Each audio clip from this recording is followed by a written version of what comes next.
కడప జిల్లా ఒంటిమిట్టలోని శ్రీ కోదండరామస్వామి ఆలయంలో కొలువుదీరిన శ్రీ సీతారామచంద్రమూర్తికి ప్రభుత్వం తరపున పట్టు వస్త్రాలతో పాటు ముత్యాల తలంబ్రాలను సీఎం చంద్రబాబు దంపతులు అందించారు. విజయవాడ నుంచి నేరుగా కడప ఎయిర్పోర్టుకు చేరుకున్న సీఎం చంద్రబాబు దంపతులు రోడ్డు మార్గంలో ఒంటిమిట్ట చేరుకున్నారు.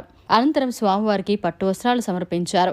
ఆ తర్వాత స్వామివారి ప్రసాదాన్ని సీఎం చంద్రబాబు దంపతులకు అందజేశారు. అనంతరం సీఎం చంద్రబాబు దంపతులను వేద పండితులు ఆశీర్వదించారు.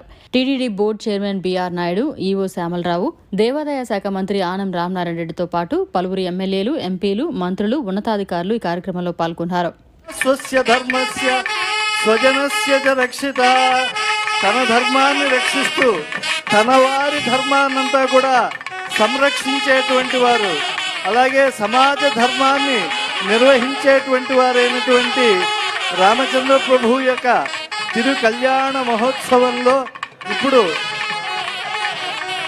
సీతా రామచంద్ర ప్రభువుల యొక్క భక్తులైనటువంటి వారు అందరి పక్షాన కూడా సన్మాన్యులైనటువంటి రాష్ట్ర ముఖ్యమంత్రి వర్యులు శ్రీ నారా చంద్రబాబు నాయుడు గారు దంపతి సమేతంగా విచ్చేసి మకుటవర్ధనులకు, మండలేశ్వరులకు, అందరికీ గొప్పవాడైనటువంటి రాజాధిరాజాయ ప్రసహ్య సాహినే వస్త్రములను, అలాగే తలంబ్రాలను, ఆ యొక్క కిరీటమును అన్నిటినీ కూడా రాజోచితమైనటువంటి మర్యాదలతో సమర్పించడం జరిగింది.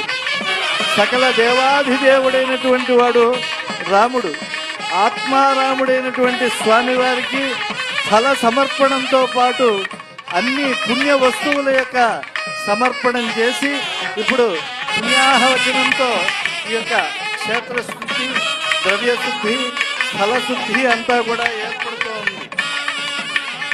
అది వచ్చని ఇది వచ్చి అచ్యుత సేనాపతి 10 దిక్కులకు ఇట్టే పారరు అసురులు అని అన్నారు కనుక అటువంటి సీతారామస్వామి వారి యొక్క గంధాన మహోత్సవంలో సుమనసః దర్భాః స్వామినః మనస్తమాధీయతాం సమాహితమనసస్మః సీదంతు భవంతః ప్రసన్నాస్మః జ్ఞాతః పుణ్యం పుణ్యాహం వాచయిష్యే. మరిన్ని అప్డేట్స్ కోసం మన HN9 టీవీ ఛానల్ ని సబ్స్క్రైబ్ చేసుకోండి.